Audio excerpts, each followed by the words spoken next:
আজকে একটা চাচার সাথে দেখা হলো। এই চাচা আজকে তিরপল কিনতে এসেছিলো। তো এই চাচাকে আমি ধরলাম। তো এই চাচায় হাটের পরিস্থিতি এমন খারাপ, তো কিছু বললে ভালো হতো। তো সে চাচায় হাটের পরিস্থিতি দেখে কিছু চাচা বলবে। তো চাচা কি হয়েছে হাটের জন্য একটু বলে ভালো হতো। হাটে যে গরু বাছুর নাই, লোকজন নাই, যারা দু চার টাকা ইনকাম করে খেছিল, তারা এই যে মনে পথে বেকারি হয়ে গেছে। তারা কোথায় কী করবে? তাহলে চুরি করতে হবে তাদেরকে। তাছাড়া আমরা ওই হাট এসে ঘুরে পালিয়ে গেছি, এত গরু নাই, এত কিছু নাই। হাট এই মনে করুন খা খা করছে, কেউ ইনকাম নাই কারু। কী করবো আমরা?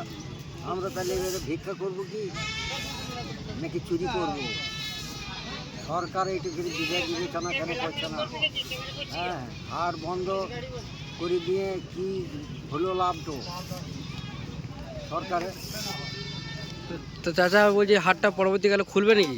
হাট তো পরবর্তীকালে আমি খোলার জন্য আবেদন করছি, যে হাটটা যাতে খোলা হয়। মাননীয় আমাদের শুভেন্দু অধিকারী। হ্যাঁ, মাননীয় শুভেন্দু অধিকারী, আমি আপনার কাছে আবেদন করছি যেন এই হাটটা আপনারা খুলে দেন। বেশ চাচা, ধন্যবাদ।